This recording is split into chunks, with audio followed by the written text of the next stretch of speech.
Hello, je suis Léna, passionnée de bien-être, mieux vivre et spiritualité. J'ai créé ce podcast pour faire connaître au plus grand nombre des méthodes alternatives pour aller mieux, que ce soit physiquement ou mentalement. Quels que soient vos problèmes, quelles que soient vos croyances, restons ouverts, restons curieux et testons.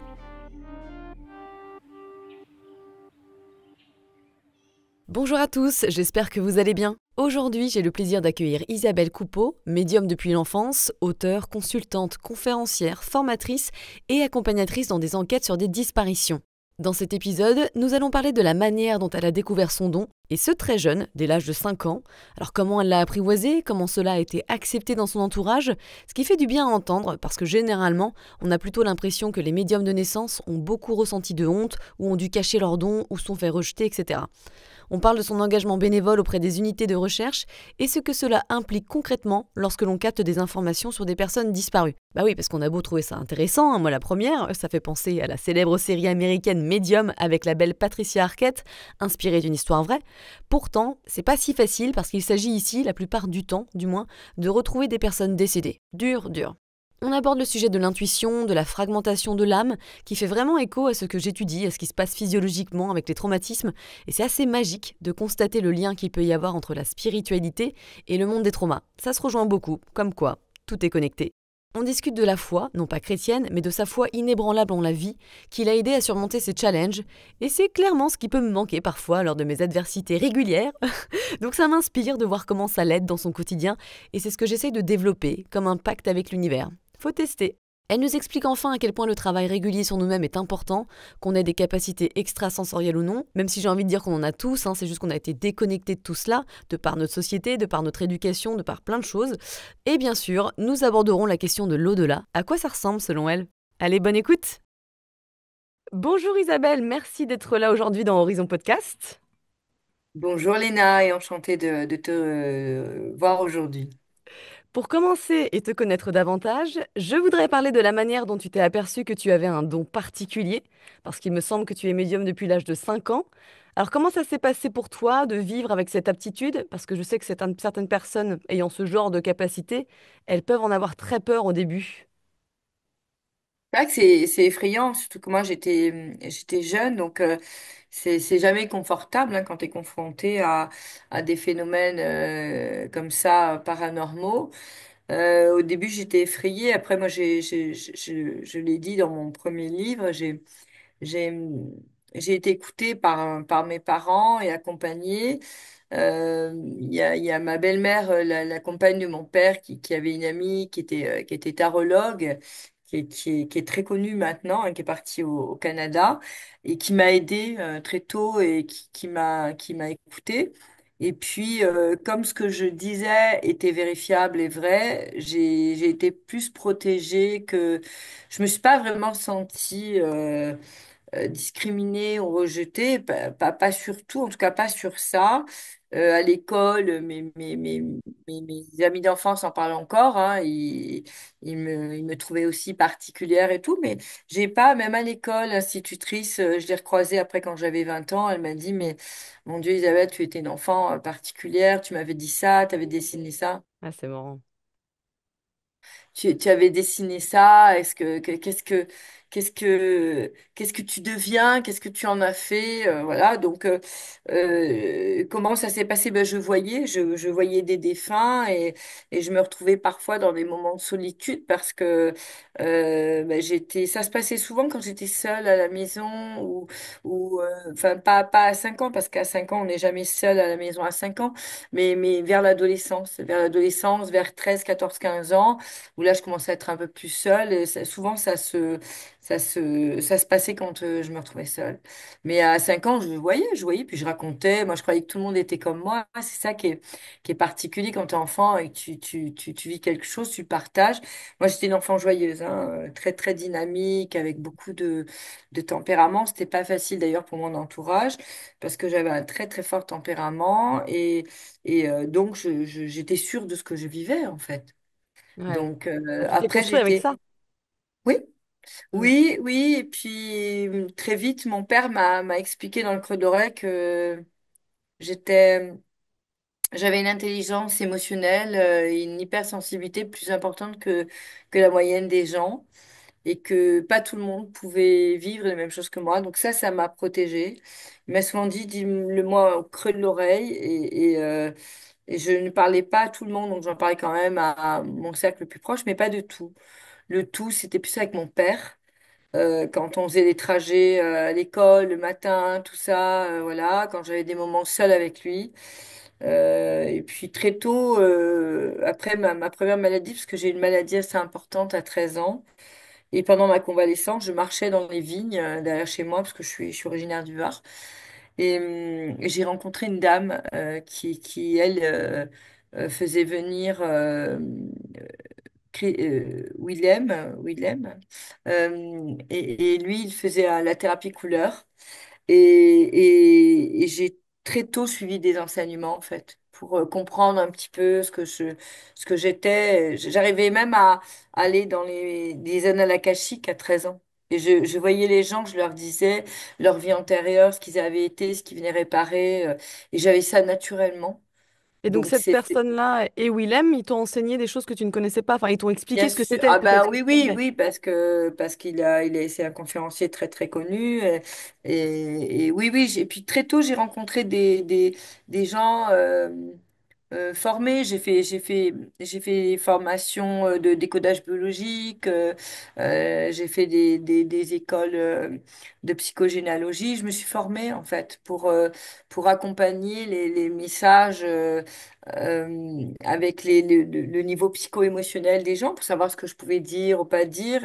Et j'avais besoin de travailler sur moi, surtout parce que j'ai compris que tu recevais les messages à travers ton propre niveau psycho-émotionnel. Ça, je l'ai compris très tôt, les guides me l'ont dit très tôt, et ils m'ont mis face à la responsabilité de travailler sur moi pour progresser dans ma croissance personnelle. D'ailleurs, j'étais une des premières à écrire le mot croissance personnelle parce que c'est les guides qui m'avaient écrit ça. Et donc, en 2007, j'ai parlé de croissance personnelle. Personne n'en parlait à l'époque. Et j'expliquais ce que les guides me disaient, ce qu'était la croissance personnelle. Hmm. J'ai commencé à écrire mes premiers enseignements que je devais intégrer puis transmettre aux autres très, très tôt. Et en 2004, j'étais préparée déjà à enseigner et à transmettre aux autres. Mais J'étais non, déjà adulte là, bien ouais, adulte. Ouais. ouais, non, non, c'est clair, c'est intéressant. Et est-ce que ça veut dire que dans ces cas-là, que les médiums qui sont peut-être, voilà, qui n'ont pas forcément travaillé trop sur eux ou qui ont des croyances limitantes ou qui ont des traumas, ils vont peut-être attirer des messages qui sont basse fréquence?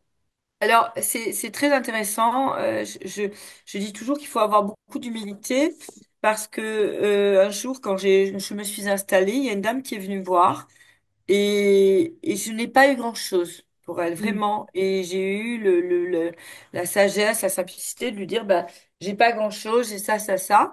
Et quand elle est partie, donc je lui ai pas fait payer. Et quand elle est partie, j'ai demandé au guide parce que je me sentais en échec. Et les guides m'ont dit, en fait, elle a un taux vibratoire plus élevé que toi. Et ils m'ont expliqué. Ils m'ont expliqué comment il fallait que je monte le taux vibratoire, ce qu'elle avait fait elle au niveau process en yoga, etc., ce qu'elle avait travaillé. Elle avait entendu parler de mon don.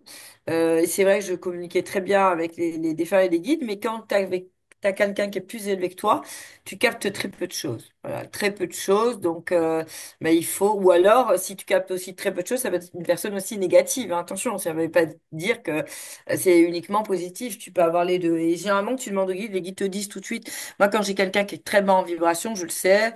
La plupart du temps, les gens passent pas à la porte voilà, ils ne viennent pas parce que c'est trop bas où je dis, voilà, je pense qu'il faut aller d'abord voir un tel et un tel et faire tel travail sur vous avant de venir me voir parce que vous allez perdre de l'argent, en fait, hein. Ouais. Donc, il faut un minimum voilà, il faut de la bienveillance vis-à-vis de soi-même, des autres. Voilà, j'ai fini, moi, de prendre tout le monde en séance. Maintenant, j'accueille vraiment les personnes qui ont le respect d'eux-mêmes et de l'autre, qui pensent pas que parce qu'ils vont déposer une somme sur une table, ça va se passer comme ils veulent et ce qu'ils veulent.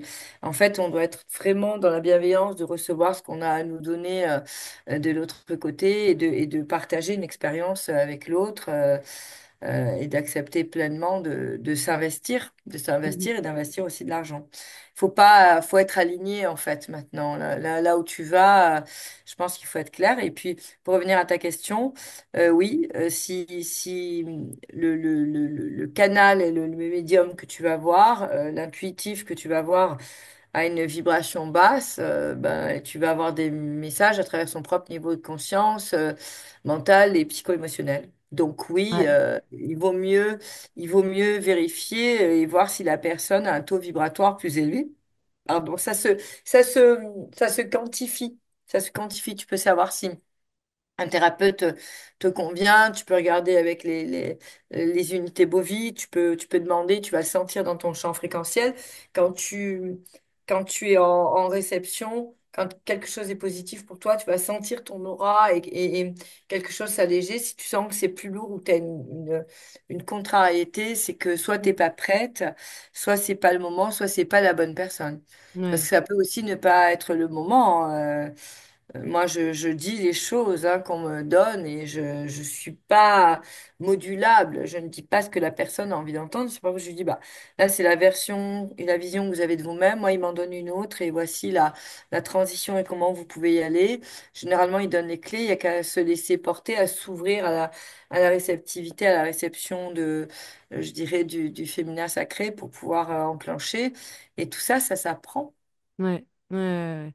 Ah, c'est hyper intéressant. En tout cas, voilà, une bonne petite note et un bon petit rappel pour les gens qui veulent aller voir des médiums ou des Oui, voyants ou des personnes, même des parce coachs, de toute façon. Oui, tout, parce que sur un process personnel, je suis allée voir un coach l'an dernier, physique, et puis c'est ma filleule qui m'avait guidée vers lui. Puis quand je l'ai vu en one-to-one, ma vibration était basse et tout, mais je trouvais qu'il avait des clés sympas quand même dans tout ce qu'il m'avait donné, parce qu'il m'a donné quand même des informations sympas. Et puis ça s'est pas fait. Et quand j'ai vu mon médecin avec j'ai discuté, elle m'a très clairement expliqué pourquoi ça s'était pas fait, et puis heureusement que ça s'est pas fait. Ah, c'est marrant, l'intuition, hein, toujours raison. Oui. Et puis, il faut être aligné sur les mêmes valeurs. Il faut toujours le checker, même si on en Ouais. demande, et surtout si on en demande. Parce Ouais. que souvent, quand on en demande et qu'on dit, ouais, elle ou lui, il est bien, mais est-ce que ces valeurs sont alignées avec les tiennes? C'est assez important quand même. Ouais, ouais, je comprends. Et Moi, alors, je suis assez exigeante, en fait. Je suis assez exigeante de moi-même et aussi de, voilà.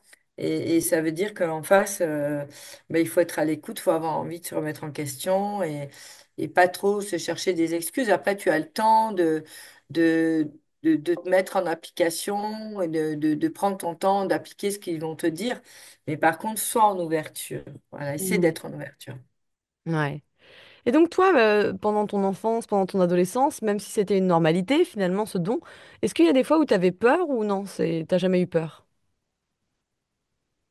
J'ai eu peur petite une fois parce que j'ai été soulevée et projetée contre le mur. Donc ça a été très Effectivement. violent. J'avais 3 ans, donc là, ça a été compliqué. Mais après, non. Et pourquoi tu avais Euh, été projetée et une élevée contre... fois, je sais pas, apparemment, on avait des voisins qui faisaient des choses pas très sympas. D'accord. Ça a été la réponse d'un des membres de ma famille. Moi, j'en ai eu d'autres après, de réponses. Je pense que ma grand-mère maternelle aimait bien bidouiller aussi. Ah. Et que, du coup, voilà, ils se sont amusés avec moi. Mais on a eu une grande conversation à mes 18 ans, d'ailleurs, avec ma grand-mère maternelle. Et, on a apaisé beaucoup de choses, d'ailleurs. Euh, mais oui, à 18 ans, j'étais à Paris. Et puis, un soir, j'étais avec des amis en soirée. Puis, je me souviens qu'un des garçons... Non, c'est la mère qui est rentrée de notre hôte. Et je lui ai demandé si son père s'appelait un tel. Elle m'a dit oui. Et après, il a pris mon corps, en fait. Il a parlé à travers moi à sa fille. Et donc, après, j'ai couru partout pour trouver des enseignements pour plus jamais que ça m'arrive. Et ça a été très, très violent pour moi. Et j'ai compris aussi que je devais assumer ce don. Mhm. Je devais l'assumer et le vivre pleinement, ce qui était inconfortable pour moi parce que j'ai fait pas mal de thérapie pour accepter le don. J'ai pas accepté d'être médium. Quand on est vraiment médium et qu'on voit le voile de l'oubli et de l'au-delà et qu'on communique avec les êtres de lumière et autres, c'est, c'est, C'est fort parce qu'en maturité, on te parle de choses dont t'as pas forcément envie d'entendre quand tu es jeune. On te parle de mort, on te parle d'évolution dans la vie spirituelle, on te parle de plein de choses. Et moi, j'avais pas envie de ça, en fait. J'avais envie d'être dans les médias, la radio, d'être dans la matière, d'être reconnue. J'étais dans l'ego et j'avais vraiment pas envie de porter ça. En plus, mon père est mort, j'avais 22 ans. Donc, à 22 ans, ma mère n'était plus là depuis un moment, près de moi, donc j'étais isolée. J'étais un peu comme une orpheline quand même, hein.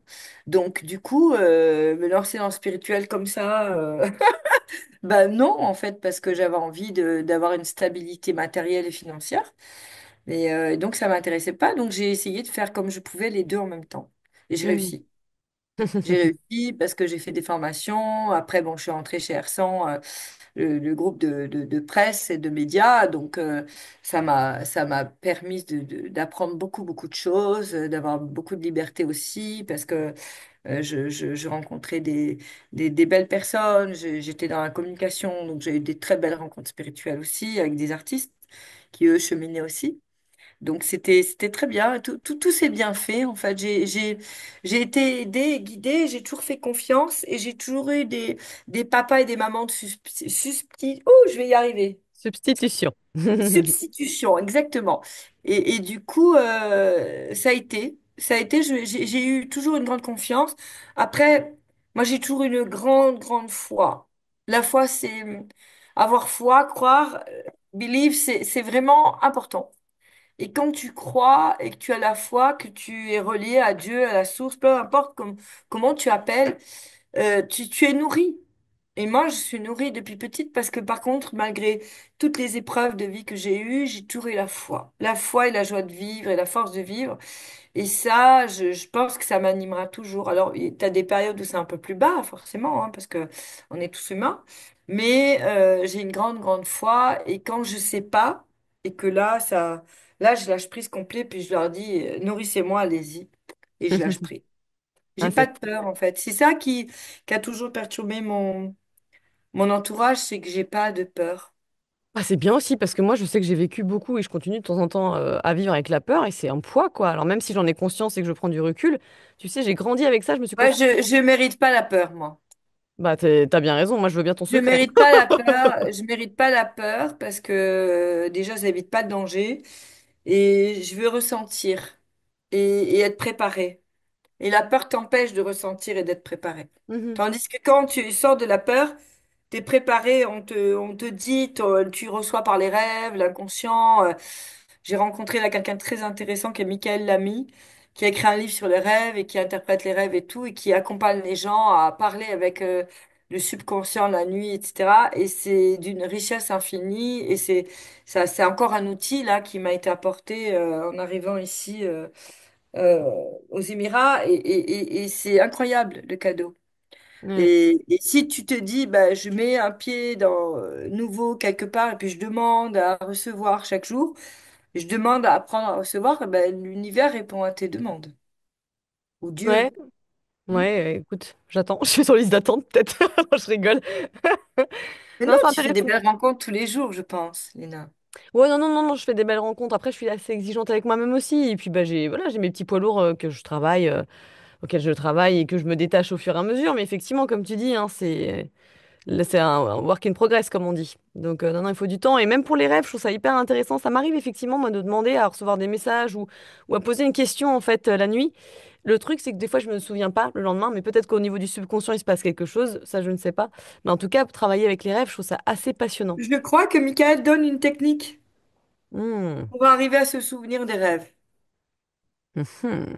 Intéressant. Faudra que j'aille, de toute façon, faudra que j'aille Ouais, le. j'ai trouvé que c'était quelqu'un de formidable et de très humain, de très vrai. De très simple et de très généreux. Et son livre est exceptionnel. Là, il va faire une grande conférence ici à Dubaï, là, avec le groupe Mage. Et franchement, il est en France aussi. Il vient régulièrement en France. Si t'as l'occasion, vous avez l'occasion de le rencontrer, c'est vraiment une belle personne. J'en ai rencontré plein des belles personnes dans mon entourage et je dis toujours, je n'ai jamais rien fait seul finalement. Tu peux te trouver dans des moments de solitude, mais tu évolues et tu apprends avec les autres. Et on évolue tous ensemble d'ailleurs. Et si t'as pas cette conscience-là en 2025, on est tous en train d'évoluer Ouais. ensemble dans le together, c'est vraiment important de croire et de comprendre le fonctionnement de l'unité, de l'humanité et de la connexion corps, âme, esprit, le cœur, l'ancrage et la connexion au niveau du troisième œil, tous ensemble pour progresser. Alors, bien sûr qu'il y a certains qui avancent plus vite sur certains points et d'autres sur d'autres. Et ben, le tout, c'est de se donner un peu nos petites recettes, ceux qui se connectent vite au niveau du cœur, ceux qui se connectent vite à la matière, et puis d'échanger comme ça pour, Mhm. euh, Ouais. progresser et tout remettre au même niveau. Non, je suis d'accord, ouais, je suis d'accord. Parlons on va dire, d'un autre bout de ta carrière, hein. Tu en parles dans ton premier livre, Le quatrième jour, mais tu accompagnes également les unités de recherche pour les disparitions d'enfants et de suicidés depuis plus de 2 décennies. Comment tu en es arrivé à faire cela? Est-ce que tu peux nous raconter certaines de tes expériences marquantes? Alors, c'est arrivé au départ, les premières connexions se sont faites. Malgré moi, j'étais enceinte. Bon, mais déjà, même avant, j'avais déjà des prémonitions sur des attentats, des choses comme ça, pour protéger des membres de ma famille, dont mon père, etc. Et puis, un jour, bah, quand j'étais enceinte, il y a une disparition d'une petite fille. Et là, j'étais en Guyane française et j'ai prévenu la gendarmerie sur ce que j'avais. Et puis, quand je suis arrivée, parce que je devais faire un voyage et revenir en France, et là, je les ai rencontrés et voilà, j'ai résolu une enquête. Et puis, euh, au fur et à mesure de ma carrière, ça s'est imposé à moi. Je n'ai pas cherché à travailler avec la police parce que j'avais aucun goût pour aller retrouver des disparus ou des morts. Et puis ça s'est fait naturellement, de façon croissante, jusqu'à ce que j'intervienne directement sur les enquêtes, au cœur des enquêtes, et que je sois filmée par Zone Interdite, le magazine d'M6, avec la réalisatrice Isabelle Cotenso. Ça s'est fait, malgré moi. Voilà. Et j'ai pas cherché. Il y a beaucoup de gens qui me contactent sur les réseaux pour qui veulent créer un groupe pour aider la police, etc. C'est eux qui viennent à nous. C'est eux qui viennent à nous et je pense pas qu'il faille chercher parce que les institutions sont ce qu'elles sont, gérées par l'armée, par le gouvernement. Et je pense qu'il faut pas chercher. Et si ça doit se faire, ça se fait. Moi, j'ai jamais. D'ailleurs, j'ai du mal à comprendre pourquoi ça fascine. Bah, c'est Parce peut-être. que réellement, quand tu trouves, et ça m'est arrivé un défunt, un mort, c'est dur quand même quand c'est pas ton métier, tu vois. Donc, j'ai du mal à comprendre. Moi, je le faire et être à distance me suffisait, de leur donner des infos à distance, jusqu'à ce qu'on s'aperçoive qu'il y a quelque chose de plus fort chez moi maintenant qui m'amène directement sur les corps. Moi, je travaille pas sur les cold cases. Je travaille vraiment sur rendre le corps à la police et à la famille. Et je ne veux pas avoir de rapport direct avec la famille. J'en ai uniquement avec les unités de recherche parce que si je me trompe, et je suis humaine et je me suis déjà trompée, je préfère me tromper avec la police. Oui, oui, je Parce que comprends. je Ouais, ne vais ouais. pas faire de mal à la famille qui est déjà en train de vivre un calvaire. Donc tout cet engouement pour dire moi je sais, je veux, et il y a un grand nombre hein, quand il y a des grandes enquêtes, des grandes disparitions médiatisées, ils m'appellent tous, moi je sais, dis-leur ça, etc. Ils sont complètement à côté, moi je le sais qu'ils sont complètement à côté. Et je me dis mais comment c'est possible d'être dans une telle affirmation alors que moi qui suis en contact avec eux, qui vais les voir, qui travaille avec eux, qui suis sur le terrain, je leur parle jamais comme ça. Jamais. Mhm. Jamais je leur dis, mais je n'oserais même pas. Je dis, on va essayer, je ressens ça. Comment on peut être face à des unités de police qui sont engagées, qui ont encore un tel bagage professionnel et un tel respect, et des protocoles à respecter? Comment tu peux arriver te dire que toi, non diplômé, avec une ficelle et un pendule, c'est quand même pour eux notre monde? Bon, il faut être un peu mesuré, quoi, avoir un peu de pudeur, de respect, d'humilité, de dire bon, ben voilà, même moi qui ai fait mes preuves, j'ai à les faire tous les jours si je dois aller avec eux, hein. Il n'y a rien Mhm. d'acquis. Et C'est donc tu pas bosses. parce que tu t'appelles et que tu as un nom que tu as fait quelque chose dans le passé que c'est valable aujourd'hui.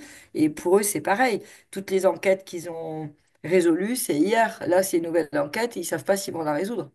Il faut Mhm. quand même avoir un peu les pieds sur terre et ça manque un peu d'humilité parce que quand tu fais ce métier-là de flic, tu es confronté à des choses terribles en tant qu'humain.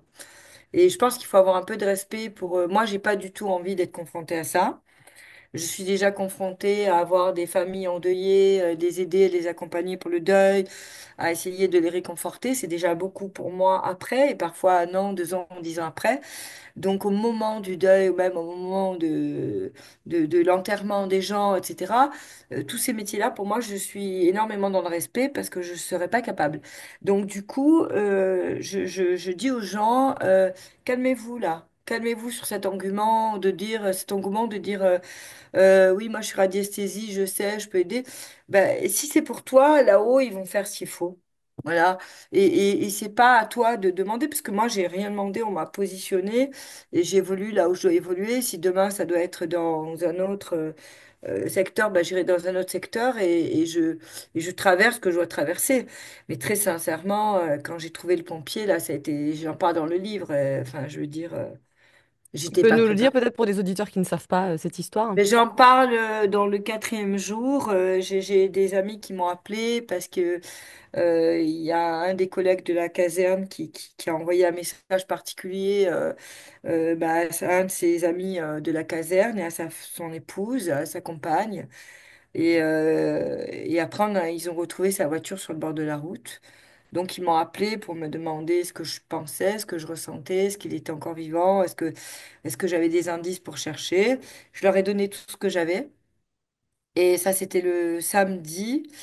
Et donc, ils m'ont appelé le dimanche. Il a disparu le samedi, ils m'ont appelé le dimanche. Et le mardi matin, ils m'ont appelé, je suis montée sur le site et je l'ai trouvé en un quart d'heure. Hmm. Et il était Voilà. vivant? Il était. Non, non, c'est ce que je t'explique. Je l'ai trouvé mort, Mhm. mort, décédé par sa volonté. Donc, et comme on fouillait tous, et que bah, il y en a un qui était avec moi, mais pas loin, mais c'est quand même moi qui l'ai trouvé en premier. Mhm. Ouais. Donc, ça a été une épreuve dans ma vie. Heureusement, j'avais tissé des liens avec certains membres de la PJ de Paris, dont un en particulier qui m'a beaucoup aidé. Qui m'a beaucoup aidé. J'ai passé beaucoup de temps au téléphone avec lui. Il m'a raconté les premières fois que ça lui est arrivé. On a un peu, Mhm. euh, voilà, Oui, parce que derrière cet engouement de l'histoire. dédramatisé. Et puis il m'a expliqué les process un petit peu qu'ils utilisaient eux pour sortir de là, tout ça. Donc, j'ai été accompagnée. Mais, et puis, c'est pas passé qu'une fois, parce que c'est une deuxième fois, enfin, après, la deuxième fois, c'est pas moi qui suis descendue au bout des cordes pour aller chercher l'enfant, mais j'en parle dans le livre aussi, mais j'avais la position, j'avais tout.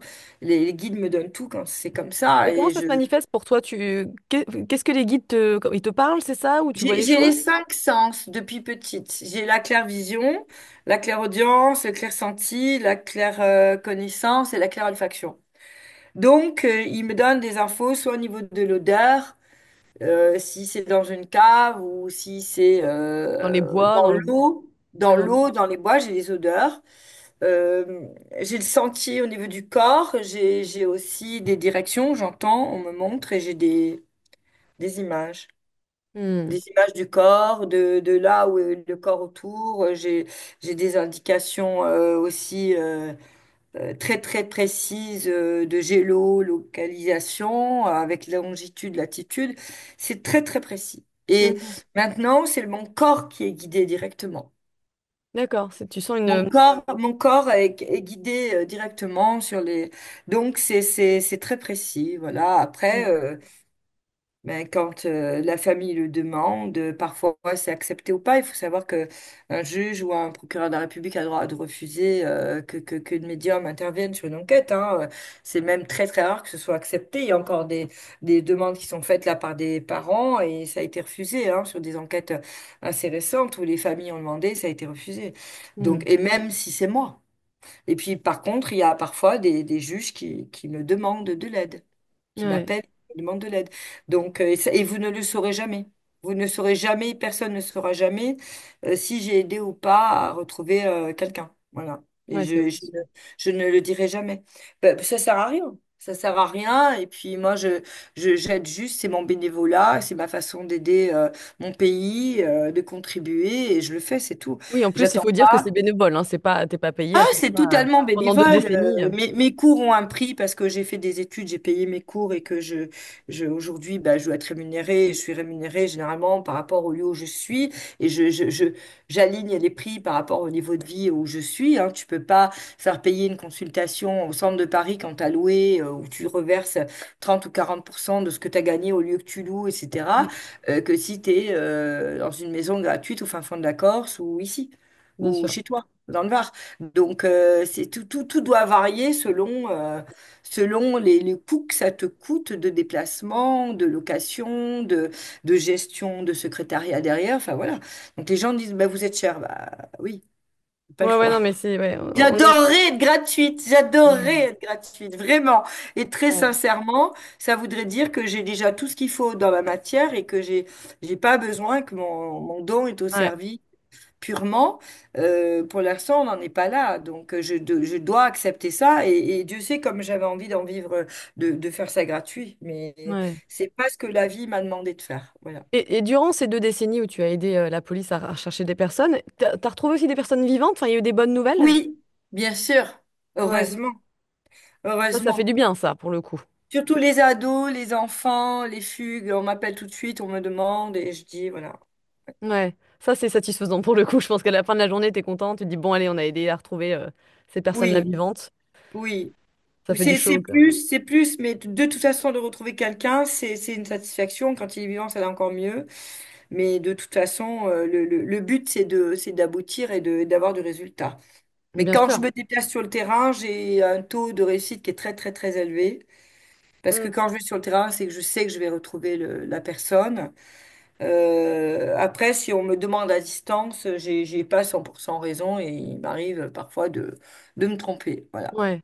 Non, Faut mais c'est normal, rester humble. hein. Mais Comment? je pensais à ça parce que la dernière fois, on avait parlé, il me semble, des pompiers ou des sapeurs-pompiers qui finalement sont assez, tu m'avais dit, hein, ils sont assez sensibles et même assez ouverts à leur intuition, des fois même un peu médium, etc. Il me semblait qu'il y avait une histoire comme ça, je crois, où en fait vous étiez plusieurs dans une scène et vous aviez vu la même chose. Ça te dit Oui, quelque chose? faut voir dans le livre. Parce que J'en tu m'en parle avais... dans le livre parce que ce qui a été très très étonnant dans cette expérience avec le pompier, c'est que euh, on s'est retrouvés après. Donc moi, je me suis retrouvée face au corps et on était après tous autour. Et quand il y a eu le débriefing avec un des membres des pompiers, cette personne m'a appelé après. Elle m'a dit, j'ai une question à vous poser. Est-ce que vous avez quelque chose à m'expliquer quand vous étiez devant le corps? Alors, je lui dis, bah oui, qu'est-ce que vous voulez savoir? Elle me dit, bon, vous avez fait une prière, qu'est-ce qui s'est passé? Et donc, je lui raconte que j'ai vu les bulles sortir du corps, etc. Je lui explique. Et elle me dit, je suis très, très perturbée parce que j'ai débriefé les pompiers qui étaient avec vous sans qu'ils se parlent. Et le débrief s'est fait euh, en one-to-one, c'était pas en groupe. Et les quatre ont dit la même chose. Qu'ils avaient vu des sortes de bulles, c'est ça? Voilà, Et c'est on quoi a ces tous bulles? vu la même chose. Donc moi, je pensais, ben, c'est l'enveloppe, c'est l'âme. Je pensais être la, je pensais être la seule à avoir vu ça parce que je suis médium. Et là, on a vécu comme une initiation, en fait. Mhm. Ouais, c'est Comme marrant. une initiation. Ouais, ouais. Donc, certains disent que le corps, l'âme quitte le corps tout de suite, etc. Pas forcément. En tout cas, il était encore là, hein. Parce que nous, on a vraiment vu partir quand on est arrivé. Ah, c'est fou, ouais. Ouais, Et il y le avait une fameux 21 résistance grammes. à ce qu'on retrouve. Comment? Le fameux 21 grammes, tu sais. Ouais, On dit quand l'âme exactement. part, il y a 21 grammes qui part également dans le poids Oui, mais là, corporel. on a vu trois, voilà. Et je Ouais. pense que, il était accompagné. Ah, Mais c'était très fort et très initiatique. Certains ne veulent plus du tout en parler. Voilà, Hmm. voilà un ami hein, qui a dit je l'ai vécu une fois, mais ça fait partie, je veux plus du tout en parler. Il s'est fermé à ça et d'autres sont venus. Pour d'autres, ça a été initiatique et Ouais, puis ils ont commencé à faire des formations. Je les ai guidés vers des personnes pour développer le magnétisme, etc. Et puis ouais, certains sont très sensibles aussi pendant les interventions. Hein. ouais, j'imagine. Et tu Donc parlais, ouais, pardon, vas-y, continue. c'est toujours très fort parce que c'est un milieu masculin et ma rencontre avec eux a permis de libérer une parole. Et Ouais, aussi, notamment avec les commandants. Et ça a été magique. D'ailleurs, quand il y a certaines disparitions et que les pompiers veulent aider, les commandants font tout pour aider à ce que les bénévoles pompiers aident et que je puisse aider, etc. Donc, il y a une solidarité. Moi, j'aime beaucoup travailler avec les pompiers. mhm, La PJ aussi, c'est parfois plus difficile avec les gendarmes. Moi, je rejoins certains de mes collègues qui disent oui, c'est dur. Oui, c'est vrai, mais enfin, ça se comprend. Et ça me touche pas, voilà, ça me touche pas. Si c'est possible, c'est possible. Si c'est pas possible, bah, c'est pas possible. Mais voilà, Mais il y a des choses hein, qui évoluent au niveau du travail de collaboration avec les grandes unités, etc. Il y a des choses qui ont évolué dont je ne parlerai pas, mais il y a des choses qui évoluent, voilà. Et bah, tant mieux, ça, parce que je crois qu'aux ça États-Unis, c'est quand même progresse, beaucoup ça plus progresse évolué. nettement et je dirais que les plus sérieux, les plus discrets sont au travail et que malheureusement ceux qui parlent de toutes les affaires et qui voilà ne sont pas conviés. C'est logique parce que tu peux pas te permettre de dire que tu as travaillé sur telle et telle enquête et publiquement sans cacher les noms, c'est pas sérieux ça, c'est pas respectueux. C'est pas respectueux pour la personne défunte ni pour la famille. Ça se fait pas. Ouais, Donc, il ouais. faut avoir euh, l'accord et puis il faut parler tranquillement des choses sans donner de nom. On n'a pas le droit de le faire. Mhm, mhm, ouais. Et c'est d'ailleurs interdit de même manière que les gens disent oui, elle a qu'à aller pour chercher un tel ou un tel, mais il faut savoir que quand tu as une enquête en cours, Léa, il est formellement interdit à quiconque d'aller faire une enquête. Hein. Tu sais ça, Léna? C'est vraiment important parce que les gens pensent qu'on a le droit de tout faire et qu'on est libre de faire une enquête, mais pas du tout en fait. Il te faut une licence de détective privé ou un agrément, voilà. De justice, voilà, ou être avocat, mais tu n'as pas le droit de faire une enquête. Aujourd'hui, tu as une disparition d'un tiers, il faut un agrément, une autorisation. Tu n'as Mhm, pas le droit. Donc même si moi j'ai quelque chose, je dois le rendre et le reléguer à des institutions et je n'ai pas le droit de le dire à la famille. mhm, C'est interdit en fait. ouais, Parce ouais, qu'il ouais. peut y avoir une enquête sur toi, tu peux être condamné, il y a des lois en France. Et Mm. partout. Et partout, il n'y a pas qu'en France, c'est partout. Ouais, c'est clair. Donc, et c'est logique. Et c'est logique. Donc, Ouais. quand les gens disent, bah, la qu'à y aller, le faire, ils veulent pas, ben non, non, non. C'est interdit. Moi, je suis chemin de vie 4. Le carré, c'est pas rond. Ouais. Les règles sont les règles. Et tu parlais, tu sais, de d'âme tout à l'heure, et je me disais que, bah, tu sais, on vit tous des épreuves, et toi, tu parles, hein, tu dis que notre âme se défragmente. Ça veut dire quoi exactement pour nos auditeurs qui nous écoutent, et comment recoller les morceaux, si je puis dire? Alors, là, j'en parle beaucoup dans mes conférences. Pour ceux qui veulent voir sur YouTube aussi, j'explique beaucoup hein, dans mes capsules. La défragmentation d'âme, tu arrives, tu es un être de lumière, joyeux, une âme pleine d'énergie. Puis à chaque fois que tu vas vivre un événement difficile, ton âme, elle va se défragmenter, une trahison, un décès, une grosse douleur. Dès que tu as quelque chose qui est très douloureux au niveau du cœur, au niveau émotionnel, il y a ton âme qui s'éteint un peu, elle se défragmente. Elle va un peu partir en fait. Elle va quitter. Certains disent, mais j'ai plus d'énergie, de vie, je suis tellement triste, tellement déçue, tellement en colère. Mais ça s'appelle la défragmentation. Il y a plusieurs techniques de refragmentation. Les Amérindiens en utilisent certaines. Il y a plusieurs techniques. Moi, je travaille beaucoup avec les archanges et j'invite dans mon livre, hein, le dernier, Intuition Médiumnité, à retravailler la refragmentation d'âme avec le travail avec les archanges. Il y a plusieurs techniques. Mais pour moi, les gardiens de l'âme sont les anges et les archanges. Et quand tu veux retravailler, te reconnecter, c'est vraiment important de savoir travailler avec eux de prime abord, je dirais. Hmm. Voilà. Ouais, non, intéressant. Mais Ouais. c'est et ce qui est marrant parce que quand on parle dans le domaine des traumas, on parle également de défragmentation. Tu vois, de certaines parties de nous, ou en tout cas dans ce qu'on appelle l'IFS, le Internal Family System, c'est des parties de nous en fait qui ont souffert et qui restent finalement dans le passé, qui sont bloquées dans le passé. Et on est composé de plein de parties de nous. Je trouve ça assez intéressant parce que ça fait Alors, vraiment écho à ce que tu dis. il suffit pas de faire ça pour aller bien, il faut aller voir un psycho-émotionnel, voilà, les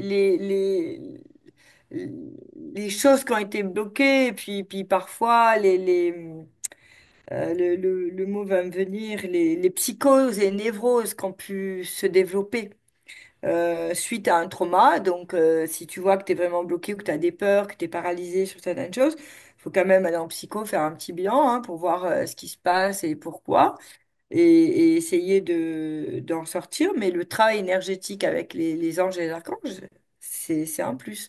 Mhm. Mais je dis toujours aux gens, restez un petit peu pragmatique et ne pensez pas qu'en allant boire l'ayahuasca ou en récitant 3 mantras, vous êtes guéri, hein. Faut redescendre sur Ça serait terre. bien, mais non. Non, mais parce que on entend beaucoup de choses, hein. Ils ont croisé 3 plumes, trois synchronicités, ils sont médiums, ils donnent des formations sur Internet. Enfin, à un moment donné, il faut remettre l'église au milieu du village, il faut être sérieux. Il y a le savoir, la connaissance et le talent. Le savoir est dans les livres et dans ceux qui ont déjà bien expérimenté. La connaissance passe par la pratique du savoir, donc ça prend du temps. Et le talent vient avec les années. Mhm. Donc, il s'est pas dit que tu aies du talent dans un domaine, même si tu as appliqué les choses. Et on va parler d'un grand chocolatier qui donne des cours. C'est pas parce que tu as eu les enseignements d'un grand chocolatier que tu es à son niveau, en fait. Mhm. Voilà, donc à un moment donné, et puis peut-être qu'il te faut encore plus d'heures de travail que lui, parce que lui, peut-être que son âme était déjà arrivée avec cette faculté. Ouais, ouais, ouais. Alors, c'est vrai que tu as des âmes, tu les retrouves, tu dis, ah oui, là, il y a du potentiel, on va y aller, ça va aller assez vite. Tu le sais en tant qu'enseignant. Parce que, comme quand tu es prof de piano, tu mets un enfant de 6 ans à un piano, tu te dis, bon, là, j'ai un virtuose, c'est clair. Merci de m'avoir envoyé, je vais m'éclater. Puis, t'en as un, c'est un peu plus long. Tu te dis, lui, il va lui falloir 10 ans. Ouais, Voilà. ouais, ouais. Et nous, c'est pareil. On sait très bien qui on est en face. Quand on est enseignant, qu'on est teacher, on sait exactement comment tu vas. Tu dis, ah oui, là, j'ai une Formule 1, donc je vais y aller et ça va, il va pas avoir besoin de moi longtemps. Super, Mm. mais pas longtemps, ça veut dire qu'il y a quand même du travail à faire. Ouais, ouais, Ça veut complètement. pas dire, moi j'en ai stoppé une hein, il y a quelques années qui est maintenant plus du tout sur les réseaux et qui a arrêté. Mais très sincèrement, elle avait fait une demi-formation, elle s'était installée, elle avait tout pompé, elle avait tout mis sur YouTube. Et du jour au lendemain, elle a arrêté parce que j'ai envoyé une lettre d'avocat. Je dis, tous ses cours, c'était pompier-collé. Et elle disait, j'ai rien fait seule, je me suis faite toute seule. Ben non, en fait, c'est l'enseignement d'Isabelle et tout est prouvé. Ah Voilà. oui, oui. Ouais, Ouais, ben, il y en a plein qui font ça. Mais c'est pas honnête. Et puis en plus, au niveau de l'homme, tu te bloques dans ta créativité et dans ton trésor parce que ça se trouve, tu as quelque chose qui, dans ta fréquence, va te rapporter plus dans la matière. Donc le travail, oui, nous, on accompagne chacun à être dans son talent et dans ce qu'il est venu et pas de faire comme toi, en fait. Après, tout ça me dérange plus, hein. Il peut y avoir 50 000 copies de ce que je fais, ça me dérange pas.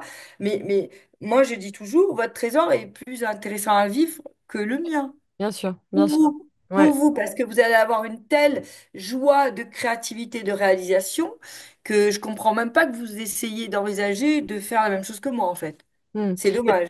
et c'est marrant parce que j'avais une question. Quelles sont les erreurs que l'on commet qui fait que l'on passe à côté de notre vie? Bah, tu vois, ça en est une. C'est typiquement ça, c'est ne pas avoir confiance en son âme, de se dire que son âme, elle vient avec un trésor et d'aller le chercher et de trouver des gens intègres, honnêtes qui vont vous aider à aller chercher ce trésor. C'est le job d'un coach. C'est le job de quelqu'un, mais après, il y en a peu qui font ce travail en profondeur et qui savent accompagner l'autre. Il y en a très, très peu. Très Ouais, ouais. sincèrement, il y en a très, très peu. Voilà. Hmm. Faut vraiment quelqu'un qui soit allé puiser en lui-même pour qu'il puisse accompagner l'autre à l'épuiser en l'autre. Parce que on enseigne ce que l'on est et pas ce que l'on sait. C'est pour ça Ouais, que ouais, je ouais, ce que dis, l'on incarne. là, Ouais. on enseigne ce que l'on est, pas ce que l'on sait. C'est-à-dire qu'il y a le savoir, la connaissance et le talent. Tu enseignes quand tu as été dans ton talent parce que tu as pratiqué. Et Hmm. c'est ça qui est important de comprendre. C'est-à-dire que arrêtez de croire que parce que vous lisez, vous achetez des trucs sur Internet, il faut vraiment pratiquer et que l'autre vous aide à pratiquer et à être autonome dans votre outil. C'est le Mhm. plus important. Est-ce que vous êtes capable? Oui, toutes les âmes sont capables. Est-ce que toutes les âmes savent communiquer avec la conscience supérieure? Oui, bien sûr, of course. Bien sûr. Par quoi vous commencez? Ben, on va aller le voir. Est-ce que vous êtes clairvoyant? Ben, on va aller le voir. Est-ce que vous êtes clairaudient? On va aller voir. Et ça, c'est le job du coach, d'aller vous aider à le faire pour que vous Mhm. soyez vous-même. Le but, c'est pas que vous soyez comme l'autre, c'est que vous soyez vous-même. C'est le plus important. Et ce qui me fait penser, à quel point on a le libre arbitre dans notre vie? À quel point on est guidé par notre vie? À quel point on a ce libre arbitre? Est-ce que c'est qu'une impression ou pas? On a tout à fait libre arbitre, mais on a du karma, on a des choses à réparer. Donc, tu as le libre arbitre avec, on va dire, un peu des petites bornes sur le côté en disant, voilà, ça, il faut que tu le répares quand même.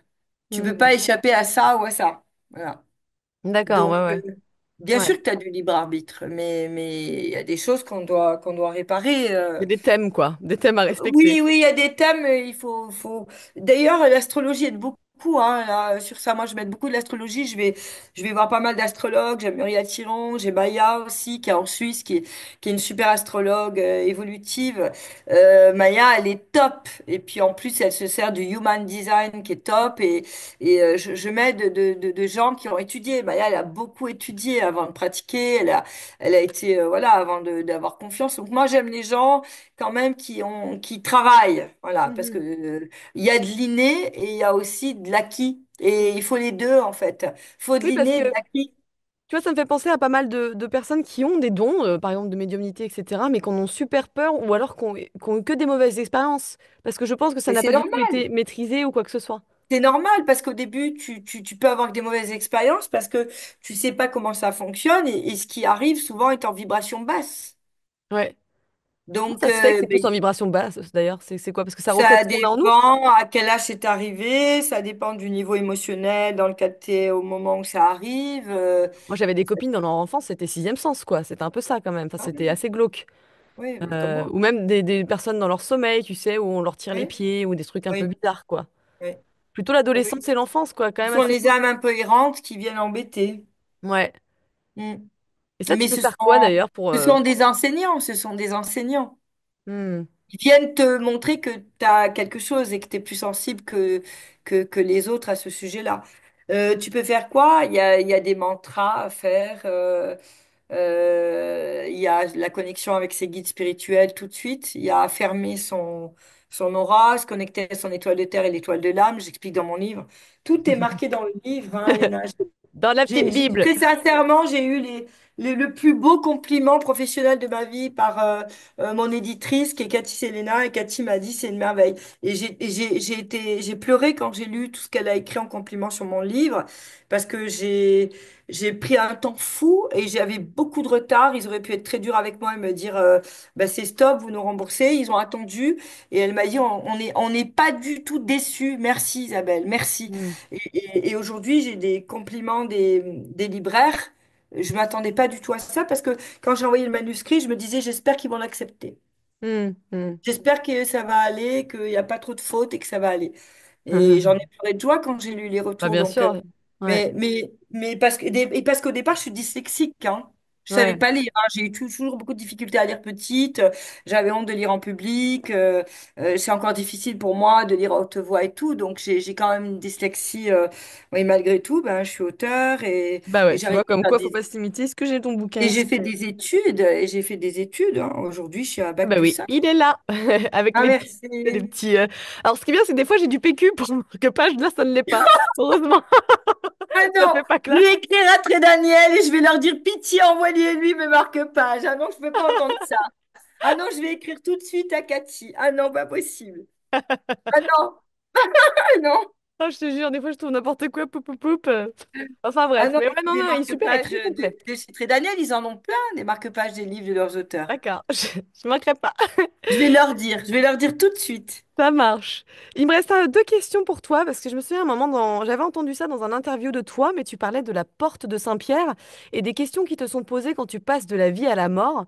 Est-ce que tu peux nous parler de ça, parce que je trouve que c'est assez intriguant et je suis pas sûre que tout le monde connaisse. Et oui, c'est-à-dire que quand tu arrives, souvent on demande aux défunts comment ça s'est passé pour toi, qui est-ce qui est venu te chercher, etc. Qu'as-tu fait de ta vie? Comment as-tu aimé? En résumé, c'est ça. Ça, je trouve que c'est des questions qui sont tellement essentielles. Qu'as-tu fait de ta vie? Et comment as-tu aimé? Puis d'ailleurs, dans les exercices de coaching, et puis j'en parle dans le livre, souvent je dis, posez-vous à 80 ans. Vous êtes dans une chaise un peu immobilisée, vous bougez moins, puis vous regardez en arrière de aujourd'hui à 80 ans. Voilà. Et prenez la décision de ce que vous avez vraiment envie de vivre et ce que vous avez envie de regarder dans le rétroviseur de votre vie, de vous-même. Ouais, ça c'est quelque chose on devrait méditer dessus quotidiennement, je trouve. Parce que ça te permet de te dire, ah ouais, en fait, là, je suis en train de me forcer à faire quelque chose qui me ressemble pas ou qui m'ennuie. Je le fais, j'y vais. Allez, allez, j'y Ouais, vais. J'ose, je le fais. T'as peur, mais tu sens que c'est quand même là qu'il faut aller et tu prends des risques. ouais, je suis assez d'accord, hein. Moi, la Guyane, quand je suis partie, mon père était malade et je savais qu'il allait mourir et je voulais pas du tout l'assumer et le vivre parce que Hmm. j'étais en colère parce qu'il s'était pas soigné. Et je suis partie en Guyane. Mais Dieu merci, je suis partie. Ça m'a sauvée et quand j'ai fait l'analyse en thérapie, tous ceux avec qui j'en ai parlé m'ont dit heureusement que vous l'avez fait. Mais franchement, voilà, j'étais dans une autre culture, on m'avait dit des horreurs sur la Guyane, et j'ai vécu des années très fortes, les plus intenses de ma vie, parfois dans la difficulté, des choses très très dures, mais aussi les plus grands cadeaux de ma vie professionnelle, parce que ce que j'ai fait grâce au groupe Persan et avec le groupe Persan, je l'aurais peut-être pas fait ailleurs, en tout cas pas en France, et c'est les dom-toms qui m'ont permis de le faire, les cultures que j'ai rencontrées, les Amérindiens, mon don, et heureusement que je suis partie, que j'ai pas regardé en arrière. Hmm. Heureusement. J'ai Ouais. dit, mal pour mal, je me coupe et j'y vais avant, et je saute dans le vide, et j'ai 50 ans et je le fais encore, parce que mon mari était muté, j'aurais pu dire non, et je suis venue, tout le monde me disait, va pas à Dubaï et tout, et les rencontres que je fais à Dubaï sont, mais oh, si vous saviez la différence entre ce que vous voyez à la télé et ce que je vis aujourd'hui de Dubaï, j'ose pas dire aux gens, mais prenez vos baskets, trouvez un hôtel simple, même dans le désert, et venez rencontrer les gens de Dubaï, les Émiratis, et on en rediscute. Et on en Ah, ouais. rediscute, les gens. Parce qu'on en parlait Les toutes gens, les deux, hein. Il y a quand même une image de Dubaï les qu'on a gens, super on en cristallisée. rediscute parce que oui, ben, ok, 50 ans, il y avait rien, il y avait du sable, il y a des hôtels, il y a la magie, le génie créateur avec des millions, ok. Excusez-moi, j'habite au sud de la France, je suis pas loin de Saint-Tropez, de Cannes, de Nice et de Monaco. Est-ce qu'il y a une différence quand je me balade en voiture euh, à Nice, Cannes et Monaco, Dubaï? Non. Est-ce que la France, c'est Cannes, Nice et Monaco et Saint-Tropez? Non. Bon, ben voilà. Ben, Dubaï, c'est pareil.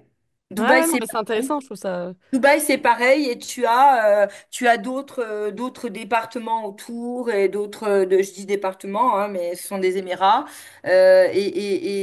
Et ça se passe, mais complètement différemment de Dubaï et avec des gens merveilleux, d'une générosité sans nom, d'une simplicité sans nom. La seule chose que réclame Dubaï, c'est que tu respectes les règles du pays. Voilà, pas de discrimination. Tu peux pas, comme en France, te permettre de critiquer quelqu'un de différent, un gros, un asiatique, un musulman. Tu peux pas. Voilà, c'est interdit et c'est bien que ce soit interdit. Ça fait du bien parce qu'on est 180 nations, on vit tous ensemble et il y a un tel partage culturel. Moi, il m'est arrivé d'aller chez H&M, de regarder deux, trois vêtements ou chez Zara et de discuter avec des Émiratis. Et puis, je dis, qu'est-ce que t'en penses? Ah non, ça te va pas. Et après, se retrouver à un café, de discuter et de parler en anglais, de se comprendre parce que comme ben, c'est pas notre langue natale, on se comprend. Quand on parle avec un anglais, c'est plus difficile de comprendre un anglais. Mais par contre, comme on est des étrangers qu'on parle l'anglais, ben, on se comprend mieux et on va lentement quand on voit que l'autre comprend pas et ça fait du bien. Ouais, c'est de Ça fait l'échange, c'est humain, c'est la connexion, c'est ce qu'on a besoin, hein. exactement, c'est ce qu'on cherche. Et moi, la connexion humaine, je l'ai retrouvée à Dubaï, que j'avais Mm. perdue dans mon propre pays. Alors, heureusement, je vais dans les îles, je vais en Corse où il y a une telle connexion avec les gens, etc. Donc, Dieu merci, ça m'a ressourcée. Mais dans l'Hexagone, ça va pas du tout. Voilà. Mm. Et du coup, ben, ça m'a fait du bien, ça m'a fait du bien à l'âme. On peut sortir le soir, marcher dans le désert, se poser avec rien autour. Et là, ben, il n'y a pas hein, les boutiques, ici, les là, et on est nous-mêmes. Et puis, Mm. Dubaï, il y a des montagnes, il y a des lacs, il y a des dunes, il y a des dromadaires, des chameliers. Il y a pas que des hôtels de luxe. Tu Il y a m'étonnes. des artistes, des créateurs, des auteurs, il y a une culture, il y a une histoire. Mm. Il y a un art culinaire aussi. Donc, du coup, bah, je dis aux gens, arrêtez, arrêtez avec Dubaï, arrêtez. Oui, oui, il y a des influenceurs, il y a du fake, oui, comme il y en a chez nous. Oui, ou comme à Los Angeles, comme partout, effectivement. Mais en tout cas, Exactement. c'est bien, ça nous fait une petite promo pour changer d'état d'esprit si jamais un jour on ira. En plus, il y a que 3 heures de différence au niveau de l'horaire, donc c'est pas mal. L'hiver et l'été, il y en a deux. Après, oui, j'invite ceux qui font des escales à prolonger un peu les escales et à regarder autre que ce qui est dit. Ouais, ouais, ouais, À vivre, à essayer de vivre une autre expérience authentique Dubaï et ils vont trouver. Ah, s'ils sont branchés sur ça, ils vont y aller. ouais. Ils vont le vivre. Parce que généralement, tu attires à toi ce que tu es, toi ce que tu vibres. La vibration de 2025, c'est authenticité. Ah bah ça tombe bien, c'est mon moto. Soyez authentique. Ouais. Ce qui va Ouais. monter votre taux vibratoire en 2025, les gens, c'est l'authenticité. Soyez authentique. Ne tergiversez pas. Soyez dans l'authenticité. Soyez vous-même. Des vrais oui, des vrais non sur ce que vous avez envie de vivre et vous allez attirer à vous-même ce que vous vibrez, pas ce que vous pensez, ce que vous vibrez. Et vibrer, c'est être authentique. C'est être dans le cœur et être vrai. Voilà. Mm. Et il y a que ça. 2025, le passage, il se passe avec l'humanité dans cette conscience-là. Et le reste, ça va gentiment s'écarter. J'avais dit, quand il y a eu le Covid, j'avais fait quelques vidéos que j'ai laissées sur mon Facebook. J'avais prévenu, j'avais dit jusqu'en 2027, le bouleversement. Ça commence maintenant et on n'est qu'au début. C'est rien, là, le confinement, c'est rien. Il y a plus qui arrive derrière. Voilà. Et j'avais prévenu. Jusqu'en 2027, ça va être un peu l'hécatombe, mais ça va aller. Ça va aller. Voilà. Allez-y. Continuez à travailler sur vous. Continuez à vous aligner, à chercher votre vérité et vous serez guidés. N'ayez pas peur. Voilà. Ouais, Mais ouais. j'avais dit jusqu'en C'est clair, entre 2027, voilà, les guerres, les crises, des trucs. les gros dossiers, c'est maintenant, c'est cette année, c'est sûr, voilà, tout va sortir. Hmm. J'ai une question, une dernière, hein, pour finir, que j'aime bien poser aux médiums. Comment toi, tu vois l'au-delà? À ton avis, comment ça se passe? Ben, il y a des étapes, en fait. Il y a un accompagnement par les membres de ta famille, les deux archanges, qui sont reliés à tes valeurs d'âme. Et après, tu as les guides qui arrivent et puis tu montes les paliers. Et Tu as c'est d'abord une phase de sommeil, on va dire. Tout dépend comment tu pars aussi. Ça dépend si tu es parti rapidement d'un accident ou souvent si tu es parti de façon brutale, tu as une phase de sommeil où tu n'as pas conscience que tu es parti et cette phase-là elle peut durer assez longtemps. Et puis si tu as été préparé, que tu sais que tu allais partir, que tu étais un peu âgé, ça peut être un peu plus rapide. Mais tu sais, une question que je me suis toujours posée, c'est, tu vois là, t'as ta famille, imaginons, ton enfant, ton mari, donc tu les aimes de manière inconditionnelle dans cette vie-là. Quand tu meurs, par exemple, et que tu remontes, et que tu te dis, mais en fait, j'ai eu plein de vies d'incarnation, c'est-à-dire que j'ai déjà eu plein d'amoureux, j'ai déjà eu plein d'enfants, j'ai déjà eu plein de maman-papa. Comment tu considères, en fait, du coup, bah, ceux de C'est plus... pas tout de suite, c'est pas tout de suite. Ça, c'est pas tout de suite. C'est après. Mais dans un premier temps, quand tu viens juste de quitter ton corps, tu as d'abord ta famille de de cette cette vie-là? vie-là. Ah oui. Bah oui, parce Dans que un premier temps, j'en oui. parlais avec ma soeur jumelle, je me suis dit, mais ça se trouve, c'est bizarre, ça se trouve, en fait, on s'en fichera l'une de l'autre en tant qu'âme, tu sais. Ah non, non. Non, non, il y a toujours des liens Ah qui oui, des peuvent liens, mais ça sera plus la être... même chose, alors qu'on là, on est très Ah unis. oui, ah bah Émotionnel. oui, après C'est t'es bizarre. détaché. La tâche émotionnelle, elle est sur ce plan-là, elle est Mm. dans notre plan de la matière, mais elle n'est pas de l'autre côté. Non. Donc toi, ça t'est jamais arrivé de te dire que la vie n'avait pas de sens, j'imagine. Ah non. Ouais. Bah oui, non, mais quand je vois comment Je tu as la la trouve foi très depuis que t'es bizarre, bébé. cette question d'ailleurs. Non, ah non, pour moi, la vie a du sens, oui, profondément, oui. Ouais. Oui. C'est Ah beau oui, d'avoir une foi comme ça, hein. Franchement, ça ah porte, hein. oui, oui. Ça Ah porte. oui, oui. Mais depuis petite, et malgré les épreuves que j'ai vécues, je j'ai jamais baissé, là. Non, non. Ouais.